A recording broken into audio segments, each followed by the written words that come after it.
আসসালামু আলাইকুম। আজ রোববার ২রা ফেব্রুয়ারি ২০২৫। স্বাগত প্রবাসী সিটি সৌদি বুলেটিনের সাথে আছি আমি জাহাদুল ইসলাম রনি। শুরুতে থাকছে শিরোনাম। সৌদিতে নতুন করে গ্রেপ্তার ২১,০০০-এর বেশি প্রবাসী, আরও ১০,০০০-এর ভিসা বাতিল। প্রথম সফরে সৌদি যাচ্ছেন সিরিয়ার নতুন প্রেসিডেন্ট, বৈঠক হবে যুবরাজের সঙ্গেও।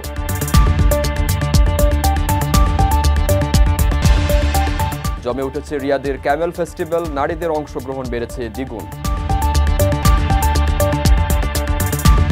বিনোদন অঙ্গনে একের পর এক চমক, এবার ব্যয়বহুল সিনেমা বানিয়ে ইতিহাস গড়ছে সৌদি। দর্শক দেখছিলেন শিরোনাম, এবারে বিস্তারিত। প্রবাসীদের বিনিয়োগের শতভাগ নির্ভরযোগ্য প্রতিষ্ঠান প্রবাসী সিটি লিমিটেড। এখানে বিনিয়োগ করে হালাল মুনাফা অর্জন করুন। বিভিন্ন আইন লঙ্ঘনের অভিযোগে প্রতিদিন বাংলাদেশি সহ হাজার হাজার প্রবাসী গ্রেপ্তার হচ্ছেন সৌদি আরবে। গত সপ্তাহেও এর ব্যতিক্রম হয়নি।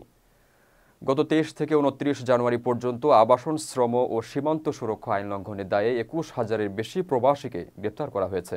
একই সময়ে গ্রেপ্তার থাকা ১০,০০০ প্রবাসীকে নিজ নিজ দেশে ফেরত পাঠানো হয়। সৌদি স্বরাষ্ট্র মন্ত্রণালয় থেকে শনিবার এ তথ্য জানানো হয়। গ্রেপ্তারদের মধ্যে ১৪,০০০ প্রবাসীকে আবাসন আইন লঙ্ঘনের অভিযোগে, ৪,৬০০ প্রবাসীকে নিরাপত্তা লঙ্ঘন এবং ৩,০০০-এর বেশি প্রবাসীকে শ্রম আইন লঙ্ঘনের অভিযোগে ধরা হয়েছে। এছাড়া অবৈধভাবে সীমান্ত অতিক্রম করে সৌদিতে প্রবেশের চেষ্টা করার সময় ১,৪৭৭ জনকে গ্রেপ্তার করা হয়েছে। সৌদি স্বরাষ্ট্র মন্ত্রণালয়ের তথ্যে জানা যায়, আইন লঙ্ঘনকারীদের পরিবহন, আশ্রয় এবং নিয়োগের সঙ্গে জড়িত ১৮ জনকে গ্রেপ্তার করা হয়েছে। এছাড়া সৌদি আরবে বর্তমানে ৩১,০০০ পুরুষ এবং ৩,০০০ নারীসহ মোট ৩৪,০০০ প্রবাসী বিভিন্ন অপরাধে আইনি প্রক্রিয়ার মধ্যে রয়েছে। বিদেশ থেকে প্রিয়জনকে উপহার পাঠান প্রবাসী শপের মাধ্যমে। যোগাযোগ করুন স্ক্রিনে দেওয়া নম্বরে। সিরিয়ার অন্তর্বর্তী প্রেসিডেন্ট আহমেদ আল শারা তার প্রথম বিদেশ সফরে রোববার সৌদি আরবে যাচ্ছেন। এই সফরে তার সফর সঙ্গী হয়েছেন দেশটির পররাষ্ট্রমন্ত্রী আসাদ হাসান আল শিবানি। আহমেদ আল শারা সৌদির ক্রাউন প্রিন্স মোহাম্মদ বিন সালমানের সঙ্গে বৈঠক করবেন বলে জানিয়েছে সানা। বার্তা সংস্থাটি প্রকাশিত ছবিতে দেখা গেছে প্রেসিডেন্ট শারা ও তার পররাষ্ট্রমন্ত্রী সৌদির উদ্দেশ্যে বিমানে যাত্রা শুরু করেছেন। সিরিয়ার অন্তর্বর্তীকালীন প্রেসিডেন্ট আহমেদ আল শারা সৌদি আরব সফরে যাচ্ছেন। সৌদি মালিকানাধীন আল আরাবিয়া টিভি সূত্রের বরাত দিয়ে এ খবর জানানো হয়েছে। ডিসেম্বরে বিদ্রোহী অভিযানের নেতৃত্ব দিয়ে বাশার আল আসাদকে ক্ষমতাচ্যুত করার পর এটিই হবে শারার প্রথম আনুষ্ঠানিক বিদেশ সফর। ব্রিটিশ বার্তা সংস্থা রয়টার্স এ খবর জানিয়েছে। আল কায়েদার সঙ্গে সম্পৃক্ত ইসলামপন্থী শারা সিরিয়ার সাবেক প্রেসিডেন্ট আসাদের পতনের পর থেকে আরব ও পশ্চিমা নেতাদের সমর্থন অর্জনের চেষ্টা করছেন। গত ২৪ জানুয়ারি সৌদি পররাষ্ট্রমন্ত্রী দামেস্ক সফর করেন। এ সময় তিনি বলেন, সিরিয়ার উপর আরোপিত অর্থনৈতিক নিষেধাজ্ঞা তুলে নিতে ইউরোপ ও যুক্তরাষ্ট্রের সাথে আলোচনা চালিয়ে যাচ্ছেন তারা। ঐতিহাসিকভাবে আরব দেশগুলো সিরিয়ার ক্যাপটাগন উৎপাদন ও বাণিজ্য নিয়ে উদ্বিগ্ন। এটি এক ধরনের অ্যামফেটামিন জাতীয় মাদক, যা তেল সমৃদ্ধ উপসাগরীয় দেশগুলোর মাদকাসক্ত ব্যক্তি ও শ্রমিকদের মধ্যে ব্যাপকভাবে ব্যবহৃত হয়। পশ্চিমা মাদক বিরোধী কর্মকর্তারা জানিয়েছেন, সিরিয়ায় দীর্ঘদিন ধরে ক্যাপটাগনের বৃহৎ উৎপাদন চলে আসছে এবং জর্ডান এটি উপসাগরীয় দেশগুলোতে পাচারের অন্যতম প্রধান ট্রানজিট রুট। সিরিয়ার নতুন পররাষ্ট্রমন্ত্রী আসাদ হাসান আল শিবানি বলেছিলেন, সিরিয়ার নতুন ইসলামপন্থী শাসকদের অধীনে মাদক চোরাচালান আর কোনো হুমকি সৃষ্টি করবে না।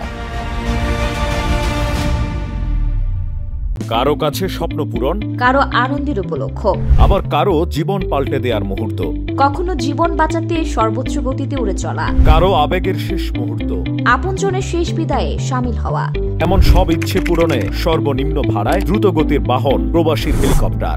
আপনার প্রয়োজনে যোগাযোগ করুন আমাদের হটলাইনে। সৌদি আরবের রিয়াদে অনুষ্ঠিত উট দৌড় প্রতিযোগিতা বা ক্যামেল ফেস্টিভ্যাল ২০২৫-এ অংশ নিয়েছে নারীরাও। গত বছরের তুলনায় এবারের আসরে নারীদের অংশগ্রহণ শতভাগ বৃদ্ধি পেয়েছে বলে জানিয়েছে সৌদি প্রেস এজেন্সি। এজন্য আয়োজক কমিটি আরও একটি রেস যোগ করে ১৮ জন সৌদি নারীকে অংশ নেওয়ার সুযোগ করে দিচ্ছেন।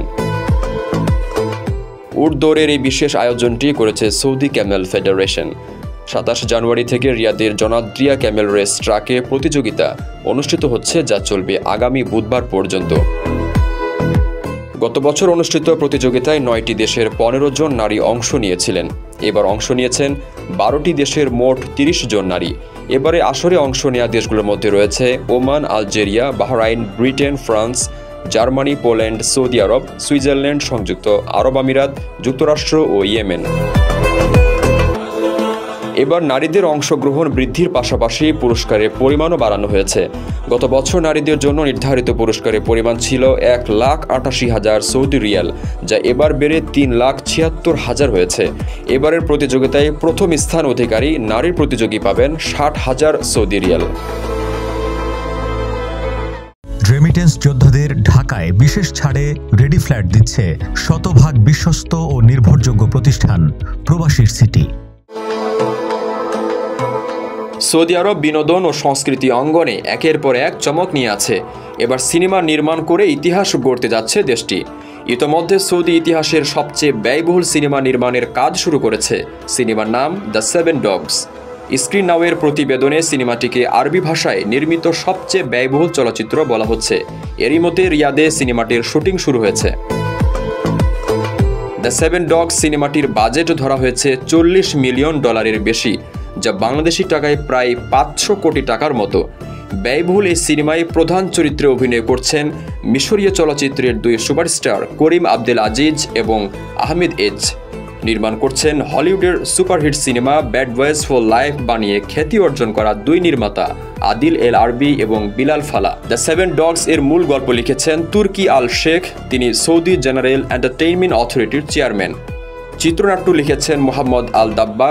অবশ্য সিনেমার গল্পের বিষয়ে কিছুই জানানো হয়নি, তবে তারকা অভিনেতা, দক্ষ নির্মাতা এবং বিপুল বাজেটের কারণে ইতোমধ্যেই সিনেমাটি নিয়ে দর্শকদের মধ্যে আগ্রহ তৈরি হয়েছে।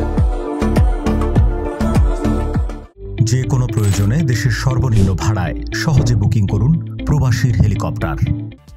দর্শক দেখছিলেন প্রবাসী সিটি সৌদি বুলেটিন। শেষ করার আগে শিরোনামগুলো জানিয়ে দিচ্ছি আরও একবার। সৌদিতে নতুন করে গ্রেপ্তার 21,000-এর বেশি প্রবাসী, আরও 10,000-এর ভিসা বাতিল। প্রথম সফরে সৌদি যাচ্ছেন সিরিয়ার নতুন প্রেসিডেন্ট, বৈঠক হবে যুবরাজের সঙ্গেও।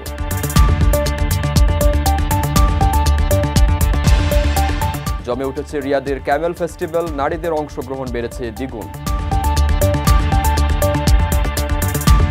বিনোদন অঙ্গনে একের পর এক চমক, এবার ব্যয়বহুল সিনেমা বানিয়ে ইতিহাস গড়ছে সৌদি।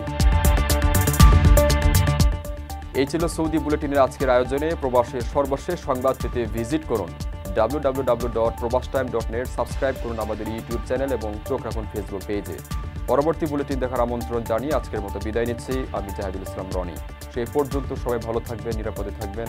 আল্লাহ হাফেজ।